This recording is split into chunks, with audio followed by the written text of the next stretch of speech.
Bienvenidos de nuevo a Negocios Televisión, bienvenidos al espacio informativo, mirando ya la actualidad a todas las últimas horas, pendientes para empezar de Israel, de un boicot informal. Les contamos que los países están dejando de vender munición simple a Israel. Una potencia extranjera distinta a Estados Unidos se niega a suministrar a Israel materias primas para municiones. Italia, Canadá y Bélgica han declarado el cese de las exportaciones de defensa y España ha dificultado que llegue un gran cargamento procedente de la India. El sector de seguridad está preocupado por la opción de una escasez de municiones. Preocupa especialmente la munición para tanques. En Estados Unidos, los demócratas de la Cámara de Representantes se van a reunir este martes para un día de discusiones privadas, centrándose principalmente en el potencial del presidente estadounidense Joe Biden como candidato y la dirección futura del partido. Es lo que apunta ABC después de tener acceso a los avisos. La reunión está programada para eso de las 9 hora local en la sede del Comité Nacional Demócrata, ubicada cerca del Capitolio de Estados Unidos. Los legisladores tendrán sus teléfonos celulares recogidos en la entrada para evitar cualquier tipo de filtración inmediata sobre estas conversaciones confidenciales, lo que indica la sensibilidad de la discusión que van a tener. La reunión parece coincidir con otra prevista para hoy por los demócratas en el Senado. Ambas reuniones tienen como objetivo abordar el mismo tema derivado del aumento de las dudas sobre la agudeza de Biden tras el primer debate presidencial con Donald Trump.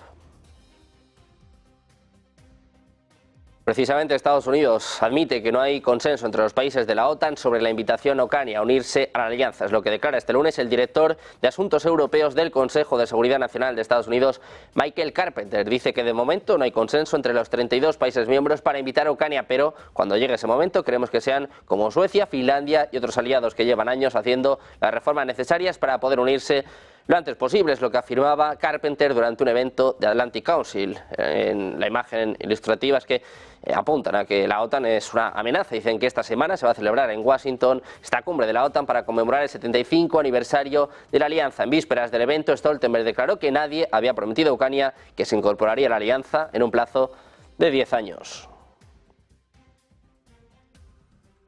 En Rusia, varios especialistas han extraído los elementos del sistema de control y guiado de un misil de crucero Storzadow-Scalp, derribado, según están confirmando ingenieros especializados en armamento. Dice que continúa el estudio minucioso de los misiles Storzadow-Scalp derribados. Añaden que en estos momentos han extraído los dispositivos de dirección y guiado como bloques actuadores, timones y otros. Esos elementos se van a estudiar para mejorar la lucha contra los misiles de ese tipo. Además, relatan que actualmente también se estudian los detonadores y las ojivas. Dicen que eso se necesita para saber cómo desactivar los misiles, para luego poder transportarlos con seguridad y destruir fuera de las zonas pobladas. Los misiles de crucero Storzadow se suministran a Ucrania como parte de la ayuda militar de Occidente. Este sistema de armas fue diseñado conjuntamente por Francia y Reino Unido, por eso este nombre es Storzadow-Scalp. En Bielorrusia les contamos que comienzan las maniobras denominadas en código Falcon Assault. Se van a prolongar hasta el próximo 19 de julio y se van a llevar a cabo en un campo de entrenamiento cerca de la ciudad de Brest, en el suroeste de Bielorrusia, en la frontera con Polonia, en el contexto en el que los aliados de la OTAN se reúnen en Washington. Tanto China como Bielorrusia inician maniobras conjuntas cerca de la frontera con Ucrania, cerca de la frontera con Polonia, en un movimiento en el que China se acerca a las puertas de la OTAN.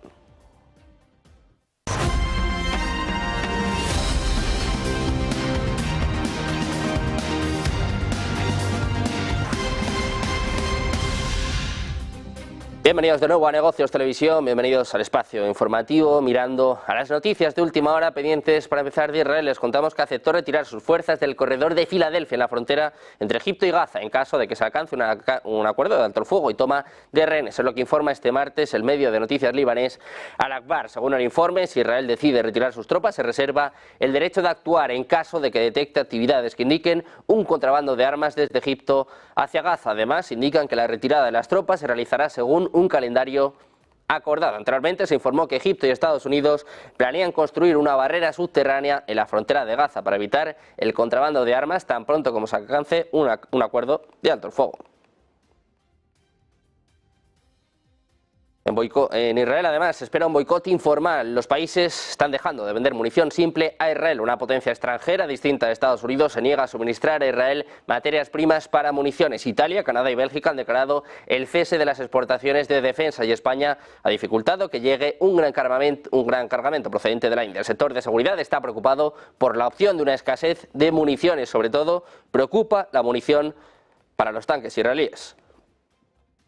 El ejército sirio, por su parte, ha confirmado un ataque israelí a su ciudad portuaria de Baniyas, reportando daños a la propiedad, pero ninguna víctima. Previamente, el Observatorio Sirio de Derechos Humanos informaba de 2 explosiones en las afueras de la ciudad, mientras que los medios locales han atribuido las explosiones a Israel y sugieren que los ataques podrían haber tenido como objetivo barcos iraníes cargados de armas. El ejército israelí aún no ha asumido la responsabilidad por este ataque. Hablamos también de los hutíes y también de la amalgama de milicias iraníes Resistencia Islámica de Irak. Han reivindicado el lanzamiento de una andanada de drones contra un objetivo vital en la localidad costera de Eilat, en el sur de Israel, en medio de un aumento de las operaciones conjuntas de estas 2 formaciones armadas. El portavoz militar de los hutíes ha dicho en un comunicado que la operación fue dirigida contra un objetivo vital en Eilat, que no especificó, al tiempo que afirmó que el ataque logró con éxito sus objetivos. La resistencia islámica en Irak, que integra algunas de las milicias iraníes más poderosas del país, confirmó la operación conjunta sin especificar el objetivo de la misma, mientras que pocas horas después atribuyó otro ataque con drones también contra Eilat, esta vez en solitario.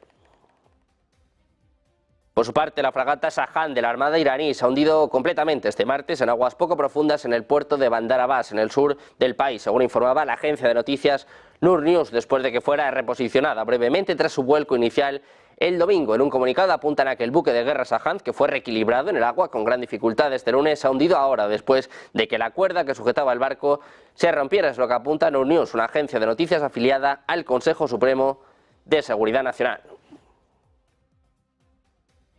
Pendientes también de Corea del Norte, una delegación de entrenamiento militar de élite encabezada por Kim Geum-chol, presidente de la Universidad Militar Kim Il-sung, partió de Corea del Norte rumbo a Rusia, es lo que apunta la agencia Reuters. Se informa de que este es el primer intercambio militar entre ambos países desde que Putin y Kim Jong-un acordaran una cooperación militar más estrecha. Durante su última reunión, Putin y Kim firmaron el Tratado de Asociación Estratégica Integral, que incluye un acuerdo de defensa mutua, lo que según el líder norcoreano equivale a una alianza. Este desarrollo público de los vínculos militares entre ambos países está causando preocupación entre los funcionarios de Seúl y de Washington, que señalan evidencia de envíos de armas de Corea del Norte a Rusia para su guerra en Ucrania. Miramos también a China. Les contamos que Filipinas y Japón han firmado este lunes el histórico acuerdo de acceso mutuo destinado a reforzar la cooperación en materia de defensa entre ambos países, es lo que informa GMA News. La firma se produjo tras la visita del ministro japonés de Asuntos Exteriores Kamikawa Yoko y del secretario de Defensa Kihara Minoru al presidente filipino Ferdinand Marcos. El acuerdo que Tokio y Manila empezaron a negociar el pasado mes de noviembre proporcionó marco jurídico para que Japón y Filipinas envíen personal militar al territorio del otro país para adiestramiento y otras operaciones. Asimismo, el pacto permitirá a las fuerzas japonesas proporcionar ayuda humanitaria a Filipinas cuando sea necesario. Sin embargo, el acuerdo aún necesita la ratificación del Senado filipino y de la Asamblea Nacional de Japón antes de entrar en vigor. Tras la reunión, funcionarios filipinos y japoneses expresaron su grave preocupación por las acciones peligrosas y de escalada de China. Y seguimos hablando de China. Hablamos de la corbeta Soberseny de la flota del Pacífico rusa y un destacamento de buques de la Armada del Ejército Popular de Liberación chino que realizaron una patrulla conjunta en el mar de Filipinas, durante la cual llevaron a cabo un ejercicio de inspección de un buque sospechoso, es lo que informa este martes el servicio de prensa de la flota rusa. Por parte de China participaron en el ejercicio un destructor, una fragata que simulaba un buque sospechoso y el buque de apoyo logístico Weisanhu. Durante el entrenamiento de inspección del buque sospechoso, los marinos militares de ambos países practicaron el algoritmo de las acciones conjuntas de los equipos de inspección. Hoy también pendientes de la ONU, del Consejo de Seguridad, que se reúne este martes para discutir el ataque de Rusia contra el hospital Okmadid de Kiev, un ataque que se marcaba en una ofensiva contra la capital ucraniana en la mañana de este lunes. La reunión ha sido solicitada por Francia y Ecuador, que fueron inmediatamente secundados por Reino Unido y Estados Unidos. La embajadora británica ante la ONU, que estuvo en ese hospital este mismo año, calificó el ataque de cobarde y depravado. Ha prometido en X, citando a su ministro de Exteriores, que los responsables van a responder por sus actos. Precisamente la ONU ha sacado un informe, dice que el ataque letal contra un hospital infantil en la capital de Ucrania, en Kiev, probablemente fue causado por un impacto directo de un misil ruso. Es lo que apunta este martes el jefe de la misión de monitoreo de derechos humanos de la ONU, citando su propio análisis. El ataque, que tuvo lugar a plena luz del día, fue parte de una serie de ataques que acabaron con la vida de al menos 41 personas en toda Ucrania. El Kremlin afirmó que fueron los misiles ucranianos y no los rusos los que alcanzaron el hospital. Por su parte, la ONU dice que el análisis de las imágenes de vídeo y una evaluación realizada en el lugar del incidente indican una alta probabilidad de que el hospital infantil sufriera un impacto directo en lugar de recibir daños debido a un sistema de armas interceptadas, lo que decía Daniel Bell, jefa de la misión de monitoreo de derechos humanos de la ONU en Ucrania. Agregó que su equipo, que visitó el lugar este lunes, no pudo llegar a una determinación final, pero que el misil parecía haber sido lanzado por la Federación Rusa. Hablamos también de Joe Biden, del presidente de Estados Unidos. Ha prometido seguir adelante con su campaña de reelección, desestimando las preocupaciones de algunos compañeros demócratas en el Capitolio y donantes de que su persistencia podría costarle a su partido la Casa Blanca y el Congreso en las elecciones del 5 de noviembre. Biden dijo que cualquier candidato que dude de su capacidad debería desafiarlo en la Convención Nacional Demócrata en agosto, un esfuerzo que no tiene posibilidades de éxitos, a menos que permita que los delegados que ganó en las primarias de este año consideren a otros candidatos. En una llamada telefónica reiteraba que había solo una conclusión, la de que no se va a ir a ninguna parte. Precisamente sobre esto hablaba también en las últimas horas la portavoz de la Casa Blanca, Karine Jean-Pierre. Hablaba sobre los médicos que han visitado la Casa Blanca. Dice que el neurólogo ha respaldado el estado de salud del presidente. Eso sí, señalaba que no iba a decir nada más por razones de seguridad, por privacidad. La escuchamos. I am not going to confirm a particular neurologist, anybody. It doesn't matter if they're a dermatologist or a neurologist. I'm just not going to do that. I shared with all of you that the president has been with the neurologist 3 times as it relates to his physical, 3 times. So, you know, I'm just not going to do that out of security reasons, out of privacy. It is not something that I'm going to do. A measure of privacy we have to be able to give people from here. One other question. Precisamente el lamentable desempeño de Joe Biden en el debate presidencial aún sigue repercutiendo en el Partido Demócrata. Los principales donantes de Wall Street están cada vez más preocupados por la candidatura del mandatario a las próximas elecciones estadounidenses y están discutiendo cuándo sería el mejor momento para que se retire de la carrera electoral. Es lo que recoge The New York Times, un grupo de importantes financieros e inversores, incluidos Larry Fink de BlackRock, John Gray de Blackstone, Peter Ossoff de Lazard y Robert Wolf, un ejecutivo cercano a Barack Obama, están discutiendo si seguir con Biden, según fuentes con conocimiento de la cuestión citadas por el periódico. Un director ejecutivo anónimo sugirió que es inevitable que el presidente Biden se haga a un lado, describiendo la situación como una cuestión de tiempo. En ese contexto, el grupo está barajando distintos escenarios de cara a las siguientes semanas.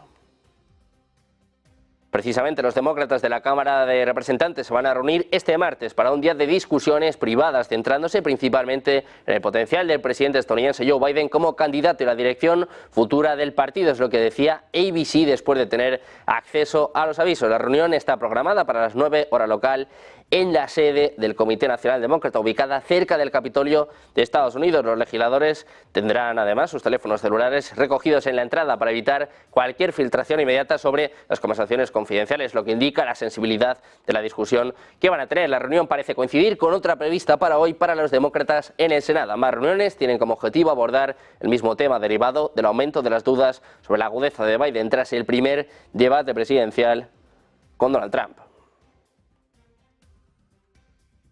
Precisamente hablamos del candidato presidencial republicano, Donald Trump, que está convencido de que el presidente Joe Biden va a permanecer en la carrera por la Casa Blanca. Todo esto a pesar de las crecientes peticiones dentro del Partido Demócrata para que Biden dé un paso al costado y deje paso a un candidato más joven. Trump ha dicho este lunes que se negaría a abandonar la campaña debido a su ego. Señaló que el presidente tenía asegurada la nominación por el lado de los demócratas. Pendientes de más actualidad, más últimas horas, la opinión del canciller alemán Olaf Scholz, más noticias sobre Rusia, estudiando estos Shadow de Reino Unido. Hacemos una pausa, 2 minutos y enseguida volvemos con todo en Negocios Televisión.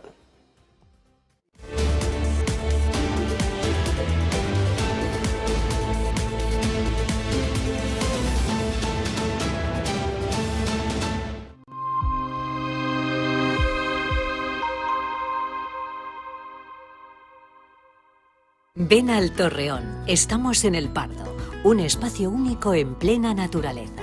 Disfruta de momentos de desconexión mientras saboreas la mejor gastronomía. Disponemos de 7 amplias terrazas y salones para todo tipo de eventos. Degusta nuestros exquisitos platos acompañados de una selecta bodega de vinos. A tu servicio, un gran parking y zona infantil. Abierto los 365 días del año. Cocina ininterrumpida desde las 10 de la mañana hasta las 12 de la noche. Haz tu reserva. Silver Gold Patrimonio nace en 2018 con el objetivo de innovar en el mercado de los metales preciosos de inversión, ofreciendo nuevas alternativas para que cualquier persona, familia o empresa pueda entrar en el fantástico mundo de los metales de inversión de forma sencilla y acompañada por consultores expertos en el sector. Silver Gold Patrimonio quiere avanzar contigo.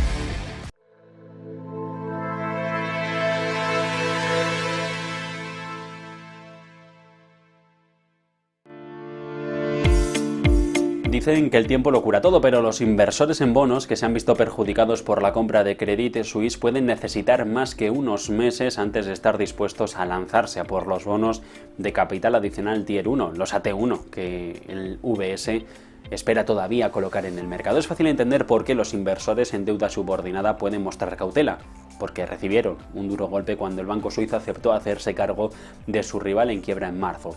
Títulos con un valor nominal de 17.000 millones de dólares que desaparecieron de un día para otro. Y lo que es peor, fueron borrados a pesar de que los accionistas consiguieron retener algo de valor, en un extraordinario vuelco de la jerarquía tradicional del capital. Los bonos AT1, los convertibles contingentes, los COCOs, se crearon a raíz de la crisis financiera de 2008. Era una forma en la que los bancos que colapsaran absorbieran las pérdidas, lo que hacía menos probable un rescate financiado por el contribuyente. Apuesta arriesgada, porque si un prestamista se mete en problemas, esta clase de bonos se pueden convertir rápidamente en capital o amortizarse por completo. Son de mayor riesgo y por eso ofrecen un mayor rendimiento que la mayoría de los emitidos con calificaciones crediticias similares, lo que los hace populares, sobre todo entre los que tienen dinero, los clientes institucionales. Por lo general, los tenedores de bonos, en el orden jerárquico, están arriba. Cuando un banco colapsa, los accionistas son los primeros que pierden, pero debido al cambio de las normas, por el caso Credit Suisse, ya nada está sobre seguro.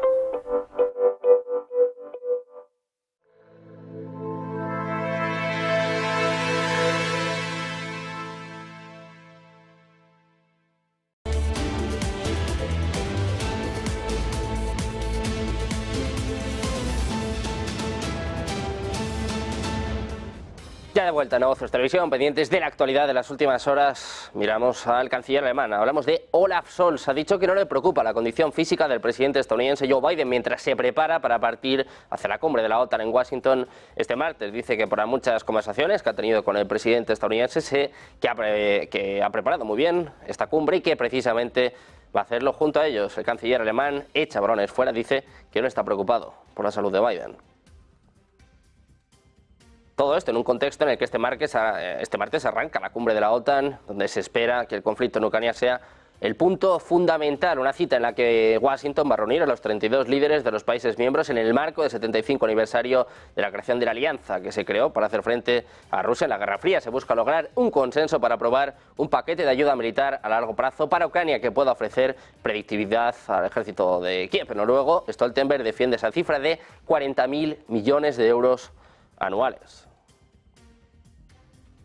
Pendientes de esta cumbre de la OTAN, también de todas las vicisitudes de la misma, todos los titulares de la misma, Uno de los puntos fundamentales va a ser la posible entrada de Ucrania en la OTAN, que se va a recoger a priori en el borrador del documento final de la cumbre de la Alianza, que comienza hoy en Washington. Va a apuntarse que va a ser algo así como un proceso irreversible. Según informa la CNN, esta reacción debería convertirse en una señal importante tanto para Rusia como para Ucrania.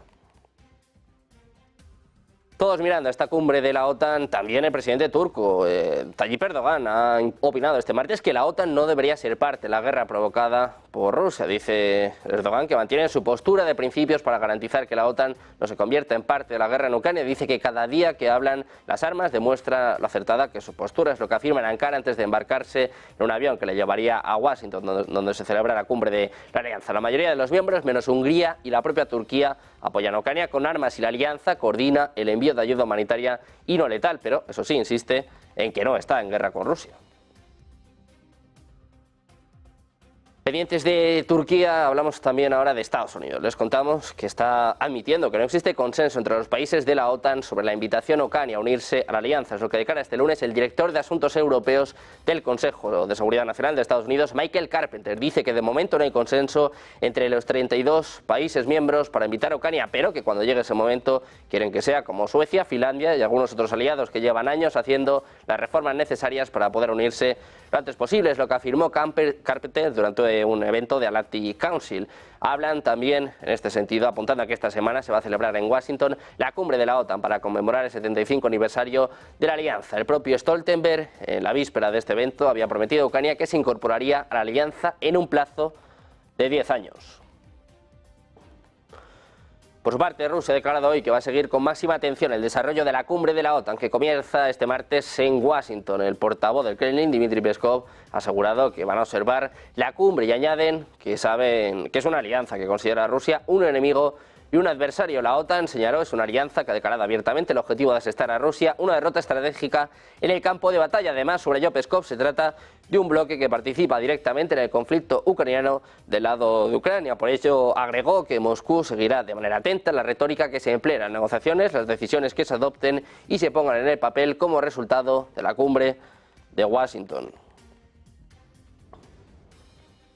El Kremlin, que ha negado este martes que el ejército ruso esté golpeando infraestructuras civiles en Ucrania después de un ataque que dejó ayer decenas de víctimas en ese país. No atacamos a civiles. Los ataques se efectúan contra instalaciones de infraestructura crítica, contra objetivos militares relacionados de una forma u otra con el potencial militar de Kiev, es lo que afirmaba en una rueda de prensa el portavoz de la presidencia rusa, Dmitry Peskov. Llamó a guiarse por las declaraciones del Ministerio de Defensa de Rusia, que asegura que no bombardea instalaciones civiles en Ucrania. Los militares rusos sostuvieron ayer que el bombardeo masivo en Ucrania estaba dirigido a empresas de la industria militar y bases aéreas de ese país. Defensa señaló que las múltiples fotos y vídeos publicados desde Kiev confirman inequívocamente que las destrucciones fueron ocasionadas por la caída de un misil antiaéreo ucraniano lanzado dentro de la ciudad.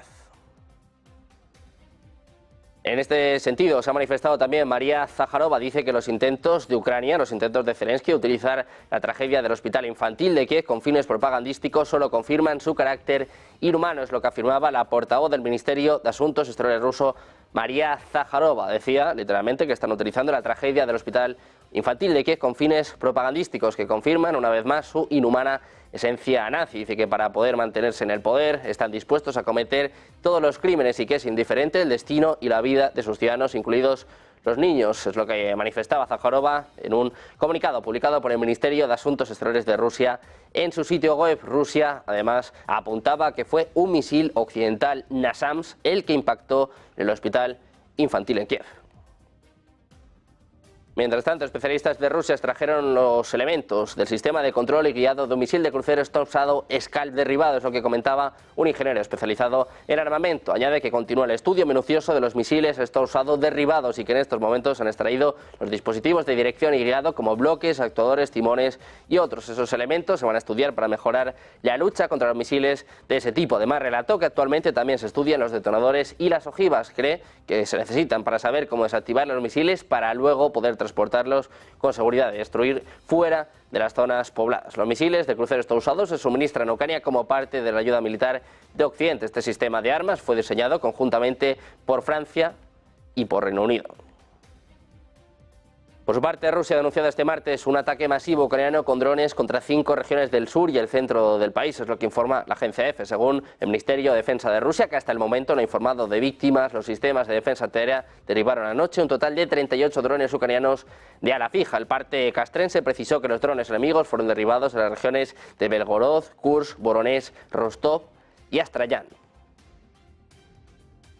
Pendientes también del presidente ucraniano Volodymyr Zelensky, que pide pasos más firmes por parte de los países de la OTAN para reforzar la seguridad aérea de Ucrania. El jefe de Kiev pide un compromiso justo en la antesala de que arranque la cumbre de la OTAN en Washington. El jefe de la Casa Blanca ha señalado de que van a salir nuevas medidas para apoyar a Kiev. El propio Biden se va a reunir con Zelensky en los márgenes de la cumbre de la OTAN, que va a empezar el martes en Washington, según apuntaba ayer la Casa Blanca.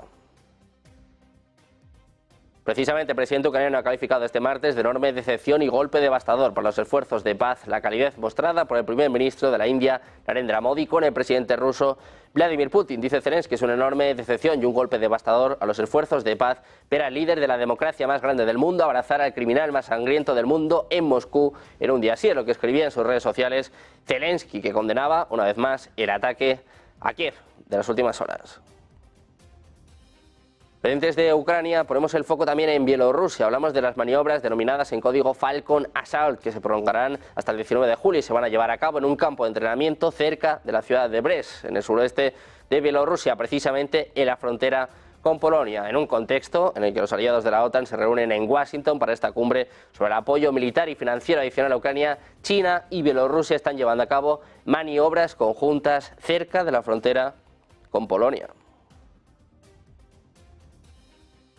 Hablamos también del presidente ruso Vladimir Putin. Ha invitado al primer ministro indio Narendra Modi a la cumbre de los BRICS prevista para el otoño en Kazán. Decía Putin: estaremos encantados de verte en Kazán este otoño en la cumbre de los BRICS. Así se dirigió el jefe de Estado ruso al primer ministro indio durante las negociaciones en el Kremlin. El presidente ruso Vladimir Putin agradeció el martes al primer ministro indio Narendra Modi por sus esfuerzos para buscar una solución pacífica a la crisis ucraniana. Decía: les agradezco la atención que prestan a los problemas más acuciantes, en particular intentando encontrar algunas vías para resolver la crisis ucraniana, en primer lugar, de manera pacífica, es lo que apuntaba en una conferencia de prensa el propio Putin. En la misma, el presidente ruso añadió que las relaciones económicas entre ambos países han mejorado, con un aumento del volumen de comercio en el primer trimestre de 2024 del 20%.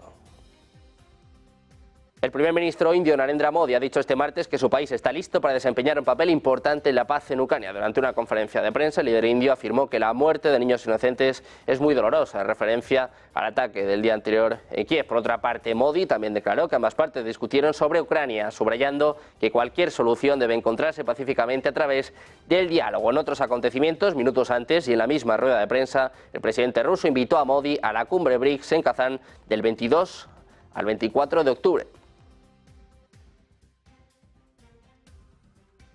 Hablamos también de la Reserva Federal de Estados Unidos. Está considerando un cambio de reglas que podría ahorrar a los 8 bancos más grandes del país en conjunto miles de millones de dólares en capital, en una potencial victoria largamente buscada para la industria. Es lo que apuntan 4 personas con conocimiento del asunto a la agencia Reuters. La cuestión es cómo calcula el Banco Central una capa adicional de capital que impone a los bancos sistemáticamente importantes a nivel mundial de Estados Unidos, conocida como recargo GSIB, que introdujo en 2015 para aumentar su seguridad y solidez. La Fed está considerando actualizar los datos que utilizan en el cálculo que fijó en 2015 para ajustarlos al crecimiento económico y a su vez reflejar con mayor precisión el tamaño de los bancos en relación con la economía global. Es lo que apuntan las personas. Actualizar esos insumos o coeficientes reduciría las puntuaciones sistemáticas de los bancos y el recargo de capital resultante, según apuntaban personas que pidieron no ser identificadas debido a que están discutiendo cuestiones regulatorias privadas. Las deliberaciones de la FED, sobre las que Reuters informa por primera vez, están en curso y no se ha tomado ninguna decisión, según apuntaban las fuentes.